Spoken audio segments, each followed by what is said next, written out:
Stand up right now and apologize to my son for your sabotage or clean out your desk. Charles Aldridge's voice cut through the boardroom like a blade, his finger pointing directly at me across the mahogany table. The 12 board members and senior staff sat in dead silence, waiting for my response. But all I could think about was my daughter Maria, 2,000 miles away on the USS Gerald R. Ford, trusting that the FA-18 wing components we built here would keep her alive when she worked on those birds. That's when I decided to play the recording. My name is Tom Rodriguez. I'm 54 years old, and that moment proved my 26 years as Chief Operations Manager at Coastal Defense Systems meant nothing to the Aldridge family when their profits were on the line. So, let me back up and tell you how this whole mess started 10 months ago. Back then, I was running operations with a team of 14 solid engineers and technicians here in Norfolk, Virginia. We specialized in naval aviation manufacturing for defense contracts, and I knew every rivet, every specification, every safety protocol by heart. After serving 14 years as a Navy Chief Petty Officer and working my way up from the shop floor, I'd earned respect through actual work, not family connections. Then Charles hired his son, Brandon. First day on the job, Brandon rolled up in a brand new BMW X5, wearing a custom suit that cost more than most of my guys made in a month. He had an MBA from Stanford and exactly zero real-world naval aviation experience. According to Charles, Brandon was there to modernize our operations and bring innovative cost management to an aging workforce. Red flag number one. But I figured every boss's kid deserves a chance to prove themselves. Tom, you'll be mentoring Brandon, Charles announced during our department meeting. Show him our processes. He's got some fresh ideas about optimizing efficiency. Brandon's first fresh idea was cutting our materials, testing protocols by 50% to accelerate production schedules. When I explained that naval aviation contracts require specific safety certifications, he waved me off with that entitled attitude I'd seen in too many young officers who never spent time in the engine room. Look, Tom, I understand you're comfortable with traditional methods, but we need to embrace lean manufacturing principles. My father expects measurable improvements, not status quo thinking. That's when I realized we had a serious problem. This wasn't just nepotism. This was dangerous nepotism applied to carrier aircraft component manufacturing. Now, here's where things get personal. My daughter Maria is serving as an aviation mechanic on the USS Gerald R. Ford right now. She's the one who signs off on whether those FA-18s are safe to fly missions. So, when some MBA kid starts talking about cutting corners on aircraft parts, it's not just about business for me. It's about bringing my girl home alive. The real trouble started 2 months after Brandon joined when we landed the North Star, naval contract, worth $275 million over 4 years for carrier-based aircraft components. It was the biggest deal in our company's 28-year history. The contract specified manufacturing wing structural components using titanium grade 5 with specific heat treatment requirements and stress testing standards that had kept Navy pilots alive for decades. Brandon was assigned to lead the cost analysis phase of the contract preparation, while I handled technical specifications and safety compliance. His initial reports showed production costs that would save $22 million across the entire contract duration. When I questioned the numbers, he got defensive in that way privileged kids do when someone challenges their theories with real-world experience. Maybe you're not seeing the optimization opportunities here, Tom. I've identified several process improvements that could increase our profit margins by 8% while maintaining all required quality standards. So I took his cost analysis report home that night and went through it line by line with the same attention to detail I'd learned maintaining aircraft systems in the Navy. What I found made my blood run cold. Brandon had systematically replaced titanium grade 5 specifications with aluminum 6261, eliminated critical heat treatment cycles, and reduced stress testing from 3 samples per batch to 1 sample per production run. These weren't optimizations, they were fundamental alterations that would produce wing components 65% weaker than contract requirements. In the salt air environment of carrier operations, those aluminum components would corrode and fail within months instead of lasting decades like proper titanium. Brandon, these changes violate basic metallurgy principles, I told him the next morning. Aluminum alloy can't provide the stress resistance that titanium delivers in carrier environments. Plus, saltwater corrosion will eat through aluminum components in 6 months. Pilots will die if this equipment fails during flight operations. That's your interpretation, Mike. My analysis shows aluminum can meet performance requirements at significant cost savings. My father agrees we need to think strategically about profit margins in this competitive market. I scheduled an emergency meeting with Charles that afternoon. Tom, I appreciate your concerns, but Brandon has identified legitimate opportunities for improvement. His cost projections show we can increase profit margins significantly while meeting all federal technical specifications. I spread the engineering reports across his mahogany desk, pointing to the specific changes that would compromise equipment integrity. Charles, these aren't improvements. These are material substitutions that will fail Navy inspection and violate federal contract terms.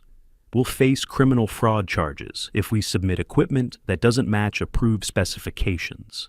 Charles leaned back in his expensive leather chair with the confidence of someone who'd never had to worry about consequences. I think you're being overly conservative, Tom. Brandon has advanced business training from one of the top MBA programs in the country. He understands strategic optimization better than traditional engineering approaches. Look, Charles, I don't care what school he went to or how much that degree cost. Aluminum melts at 1220 degrees while titanium maintains structural integrity until 3000 degrees. The tensile strength of grade 5 titanium is 130,000 psi. Aluminum 6061 tops out at 45,000 psi. No MBA program changes basic physics or the laws of metallurgy. Charles's expression hardened into the cold stare of a man who wasn't used to being challenged by his employees. Tom, I'm going to say this once. Brandon represents the future direction of this company. If you can't adapt to new methodologies, then perhaps it's time to consider whether you're the right fit for our evolving organization. The threat was crystal clear. Accept Brandon's dangerous modifications or find another job. But Charles had miscalculated. You don't survive 14 years in the Navy and 26 years in defense contracting without learning how to fight battles that matter. And this one mattered more than most. Over the following 3 months, things escalated rapidly. Brandon started attending my engineering meetings uninvited, contradicting my technical decisions with cost-saving alternatives that sounded impressive to people who'd never worked with actual aircraft. He'd send emails to our Pentagon procurement contacts with revised specifications, copying me as if I'd approved the changes. When federal inspectors asked technical questions during site visits, Brandon would defer to me with a smile, then later blame any confusion on my unclear communication style. The kid was setting me up, and he was learning fast from his old man. 3 of my best engineers, Tony Castellano, James Martinez, and Paul Manning, requested transfers to other departments. These weren't guys who scared easily. Tony was a former Navy machinist like me, James had 15 years with Lockheed before joining us, and Paul had worked on the original FA-18 development program. But Brandon had made it clear that association with resistant personnel would impact their career advancement opportunities at Coastal Defense Systems. My team shrank from 14 engineers to 11, while Brandon's influence expanded throughout the organization. Charles made sure everyone knew his son was being groomed for leadership, and smart people started paying attention to which way the wind was blowing. The breaking point came during preparation for the major Navy compliance review scheduled for November 15th. This wasn't just a routine inspection. The Navy was conducting comprehensive audits of all major contractors after some quality issues with another supplier had caused a carrier to lose 2 aircraft in the Persian Gulf. They weren't taking chances with safety anymore. I'd spent 2 weeks documenting why Brandon's material. Substitutions would compromise safety and violate contract specifications. Every calculation, every stress analysis, every corrosion study pointed to the same conclusion. Aluminum components would fail catastrophically in carrier environments, probably within the first year of deployment. The night before our presentation, I was working late in my office when I heard voices from the main conference room down the hall. Charles and Brandon were supposed to be at some corporate dinner, but there they were, going over tomorrow's strategy. Dad, what happens if the Navy asks technical questions I can't answer tomorrow? Don't worry, Brandon. I've already briefed the procurement team that Tom has been resistant to efficiency improvements. If there are any technical issues during the presentation, we'll frame them as his failure to provide adequate documentation support. I stopped outside the conference room door and quietly activated my phone's recording function. After 26 years dealing with corporate politics, I'd learned to always have backup plans. But what if they want to see the original engineering specifications? Brandon's voice carried that nervous edge you hear in young officers before their first real mission. Brandon's original specifications reflect outdated, overly conservative approaches that would make us non-competitive in the current market. Your analysis demonstrates we can meet all critical requirements while improving profitability. Trust me, after tomorrow's presentation, you'll be leading this entire department. That conversation changed everything. This wasn't incompetence or even standard corporate nepotism. This was deliberate fraud, and they were planning to destroy my career to cover their tracks. But I'd been in tougher spots during my Navy years, and I knew the value of good intelligence before engaging the enemy. I started documenting everything the next morning, every email, every meeting, every conversation. I kept backup copies of all original engineering reports and compared them with Brandon's modified versions. The differences were staggering. He'd systematically altered specifications across 19 different contract items, eliminated crucial safety tests, and reduced inspection requirements that had been developed through decades of hard-learned lessons. The most dangerous change involved the wing structural components. My original specifications called for titanium grade 5 with Rockwell hardness of 2832 HRC after proper heat treatment cycles. Brandon's aluminum substitutions would provide approximately 65% less stress resistance than required titanium components. In carrier operations, where aircraft experience extreme stress from catapult launches and arrested landings, those aluminum parts would crack and fail. Pilots would die if this equipment failed during flight operations, including potentially my daughter Maria. But I needed more than technical documentation. I needed proof of criminal intent and allies who understood what was really happening. That's when Tony Castellano approached me with information that made the situation much more serious than simple fraud. "Tom, we need to talk. Not here at the office. Can you meet me at Murphy's Diner on Route 64 tonight at 8? Murphy's was a 24-hour truck stop about 15 miles from the office, the kind of place where defense contractors and Navy personnel grabbed coffee before heading to the shipyard for early morning shifts. Tony was already there when I arrived, sitting in a back corner booth with a folder and the kind of concerned expression I remembered from briefings before dangerous missions. "We have a serious problem," he said without preamble, sliding the folder across the table. "Charles has been monitoring your computer activity, your emails, your phone calls from the office. He's been building a surveillance file on you for the past 2 months." I opened the folder and felt my stomach drop. Activity logs showing every document I'd accessed, every email I'd sent, every phone call I'd made from my office extension, all logged, tracked, and analyzed. How is this legal? Technically, company equipment allows for monitoring, but here's the concerning part. Tony turned to another page showing a directory of audio files organized by date and participant names. Jessica Aldridge has been recording conversations throughout the building, not just casual workplace discussions, but formal meetings, private phone calls, confidential discussions with other employees. My name appeared in dozens of entries. "This goes beyond normal corporate surveillance," Tony continued, his voice dropping to the level we'd used during classified briefings back in our Navy days. "Jessica's been systematically collecting information on anyone Charles considers a potential threat, including Admiral Patricia Hendricks, our primary board member." "What kind of information on Patricia? Financial records, private communications, details about her Navy pension." "Charles has been building leverage files on the entire board of directors."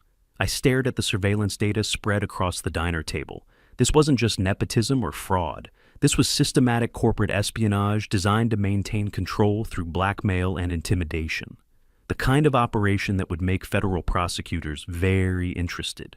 "Tony, why are you showing me this? Because you're not the first target. Over the past 3 years, Charles has systematically pushed out 4 other senior managers who questioned his decisions. He replaces experienced personnel with family loyalists, then uses surveillance data to control anyone who objects to his methods. What happened to the other managers?" Thomas Anderson from Quality Control was forced out after Charles discovered personal financial problems and threatened to report them to federal security clearance authorities. Lisa Martinez from Procurement quit after Jessica recorded her complaining about Brandon's inexperience. Then, Charles threatened to sue her for creating a hostile work environment. Tony closed the folder with the decisive motion of someone who'd made up his mind. Charles doesn't just fire people who oppose him. He destroys their careers and ensures they can't find work elsewhere in the aerospace industry. But this time, he's made a mistake. What do you mean? Admiral Patricia Hendricks. She's not just our biggest board member. She's a former Navy procurement officer with 18 years' experience in defense contract oversight. More importantly, she maintains active security clearances and ongoing relationships throughout the Pentagon procurement system. Patricia has been asking questions about our recent performance metrics. She's noticed discrepancies between reported costs and actual deliverables. I think she suspects something is wrong, but she doesn't have concrete evidence. Can you arrange a meeting? Already done. Tomorrow, 2 p.m. at Riverside Coffee downtown. She thinks you're briefing her on technical specifications for her quarterly investment review.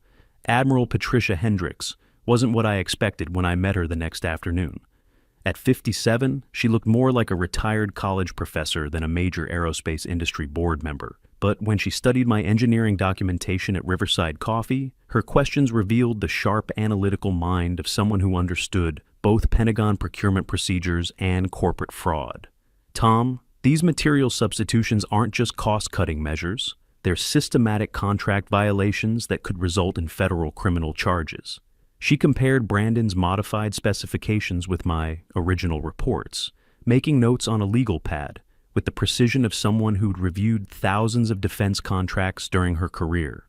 If these altered specifications were submitted to Navy procurement, we're looking at conspiracy to defraud the government.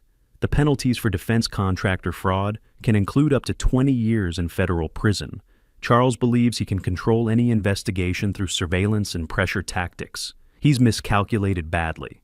Patricia pulled out her own folder and showed me financial analysis charts that made my blood run cold.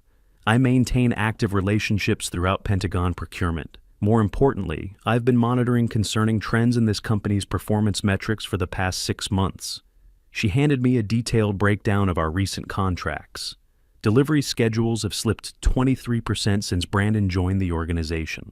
Quality control reports show increasing deviation from contract specifications across multiple programs. Most troubling, our profit margins have increased dramatically, while our actual material costs should be rising due to inflation. You think Charles has been manipulating financial reports beyond just the North Star contract? I think this fraud extends much deeper than material substitutions on a single contract. She pointed to specific numbers that showed impossible cost reductions. These efficiency improvements supposedly saved $22 million across 6 different Pentagon contracts over the past 8 months. That level of cost reduction is impossible without compromising quality or violating safety specifications. The numbers were damning. No legitimate engineering improvements could generate those savings without fundamental changes to materials, processes, or safety protocols that would require extensive testing and federal approval. Patricia, what do you need from me? Complete documentation of all specification changes, recorded evidence of criminal intent, and testimony from other employees who've witnessed this fraud. Can you provide those? I have recorded conversations between Charles and Brandon, planning to blame me for their specification violations. Tony has documented their surveillance operation and can testify about the pattern of forcing out competent managers. But we'll need more than just our word against theirs. Leave that to me. I have contacts who can arrange for an unannounced Navy compliance audit. But we need to be prepared for Charles's counterattack when he realizes what's happening. That's when Patricia explained Charles's leverage strategy in detail. He'd been collecting compromising information on board members, investors, and senior staff for years. Financial difficulties, personal problems, professional disputes, anything that could be used for blackmail or character assassination. He has files on everyone, including me. Financial records from my divorce settlement, details about my consulting contracts with other defense firms, even personal communications with Pentagon contacts. Charles is prepared to destroy anyone who threatens his operation. Then, how do we stop him? We get federal authorities involved before he can deploy his blackmail files. Once criminal investigators start asking questions, Charles's leverage becomes worthless. He can't blackmail federal agents or intimidate DCIS investigators. Patricia's plan was straightforward, but required precise timing. She'd contact her Pentagon procurement contacts and request an immediate compliance audit of the North Star contract. Federal investigators would discover the specification violations and demand explanations. When Charles tried to blame me, we'd present evidence that destroyed their credibility completely. The timing was critical. Charles planned to announce Brandon's promotion to Chief Engineering Officer at next Tuesday's board meeting. That's when he'd also announce my reassignment to advisory status, which was corporate speak for forced retirement with reduced benefits. Let him make his move. Let Brandon present his fraudulent specifications in front of the entire board and our federal auditors. Then we'll present evidence that destroys their credibility completely and puts them in federal prison where they belong. I spent the weekend preparing for what would either be vindication or the end of my career. Tony provided copies of all surveillance logs and audio recordings Jessica had collected illegally. I compiled side-by-side comparisons of original specifications versus Brandon's modifications for all 19 affected contract items. Most damaging was the recording of Charles and Brandon planning to frame me for their specification violations. Monday morning arrived with unusual tension in the air. Charles seemed unusually confident, spending the day meeting privately with board members and presumably building support for Brandon's promotion. Jessica shadowed me constantly, attending meetings I hadn't invited her to, and taking notes on every conversation. Around 3 p.m., Jessica approached me with her practiced fake smile. "Tom, my grandfather wants to see you in his office. He mentioned something about finalizing transition plans for tomorrow's announcement." I walked into Charles's office to find him sitting with Brandon and a man I didn't recognize wearing a DCIS identification badge. "Tom, this is Inspector Williams from Defense Criminal Investigative Service. He has some questions about our North Star contract specifications." My heart pounded, but I kept my expression neutral. This wasn't part of Patricia's plan. The audit wasn't supposed to start until after Tuesday's board meeting. Inspector Williams pulled out a folder containing documents I recognized immediately. "Mr. Rodriguez, we've received reports of potential specification irregularities in your North Star contract submissions. Several items don't match our original procurement requirements. Can you explain these discrepancies?" I looked at the documents spread across Charles's desk. They were Brandon's modified specifications with my name listed as the reviewing engineer. "Inspector, I never approved these specifications. These modifications violate both Navy safety standards and federal contract requirements." Brandon jumped in immediately with rehearsed confidence. "Tom, we discussed these efficiency improvements in multiple engineering review meetings over the past several months. You signed off on all optimization measures after thorough analysis. That's completely false. I specifically documented why these modifications would compromise equipment integrity and pilot safety." Charles leaned forward with practiced concern. "Inspector Williams, I believe we have a serious communication breakdown here. Tom has been resistant to modernization efforts, and there seems to be confusion about which specifications represent our official engineering position." Inspector Williams looked between us carefully. "Who has final authority over engineering specifications in this company?" "Tom is our chief operations manager," Charles said smoothly. "All technical decisions require his approval and signature. Perfect trap. Either I accepted responsibility for Brandon's dangerous modifications, or I appeared incompetent before a federal inspector. Charles thought he'd cornered me completely. But I'd spent 14 years learning how to handle pressure in situations where lives depended on making the right decisions. Inspector Williams, I'd like to request a formal review of all engineering documentation. I believe there have been unauthorized changes to approved specifications, and I have evidence that proves systematic fraud." Charles's expression flickered for just a moment. "Tom, I don't think that's necessary. We can resolve any misunderstandings internally through proper management channels."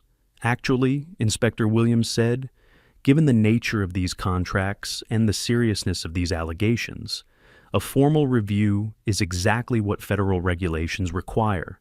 That's when I pulled out my phone and connected it to the conference room speakers. Charles's voice filled the room. Don't worry, Brandon. I've already briefed them that Tom has been resistant to efficiency improvements. If there are technical issues, we'll frame them as his failure to provide adequate support. Then Brandon's unmistakable voice. What if they want to see the original specifications? There are no original specifications. Tom's analysis was incomplete and overly conservative. Your cost optimization study represents our official engineering position. The room went completely silent. Charles stared at me with barely controlled rage while Brandon's face went pale. Those recordings are illegal and taken out of context, Charles said, his composure finally cracking. No, said a voice from the doorway. They're evidence of conspiracy to commit fraud. Inspector Williams stepped aside as 2 additional federal agents entered the room. We've completed our preliminary review of all documentation. Mr. Charles Aldridge, Mr. Brandon Aldridge, and Ms. Jessica Aldridge, you're under arrest for conspiracy to defraud the United States government. What happened next was swift and decisive. Federal agents secured all company computers and phones while reading the Aldridge family their rights. Charles and Brandon were handcuffed and escorted out in front of the entire office staff. Jessica collapsed in her chair, finally understanding that family connections couldn't protect her from federal prosecutors. The charges were serious: conspiracy to defraud the government, falsifying federal contract specifications, and violations of the False Claims Act. The potential penalties included up to 20 years in federal prison and millions in fines. Admiral Patricia approached me as the agents finished collecting evidence. The board will need immediate leadership for the engineering department. Are you interested in the position you should have had years ago? That evening, I made the most important phone call of my life.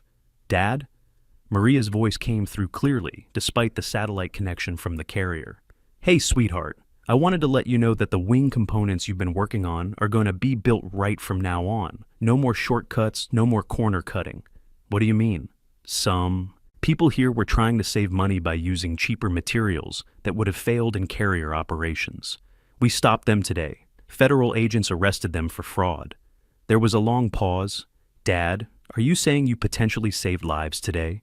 I'm saying I made sure my daughter and every other pilot out there can trust the equipment we build. That's what matters most. Thanks, Dad. I love you. 3 months later, I'm sitting in what used to be Charles's office as Senior Vice President of Engineering Operations. The North Star contract was renegotiated with proper materials and realistic safety margins. Our engineering team expanded from 11 to 19 engineers, all hired based on competence and integrity. Charles pled guilty to federal fraud charges and received 6 years in federal prison plus $8.5 million in fines. Brandon was banned from government contracting permanently. Jessica lost her security clearance and accepted probation in exchange for cooperation. Most importantly, we established a veteran preference hiring policy and implemented comprehensive worker protection protocols. No one can intimidate employees for doing the right thing anymore. Every time I sign off on a specification now, I think about Maria working on those FA-18s. The parts we build here might be the difference between her aircraft making it back to the carrier, safely or not. That's my story. Tom Rodriguez, Senior Vice President of Engineering Operations, Coastal Defense Systems. Still here, still fighting for quality over shortcuts, still making sure our equipment works when it matters most. Some lessons are worth the fight.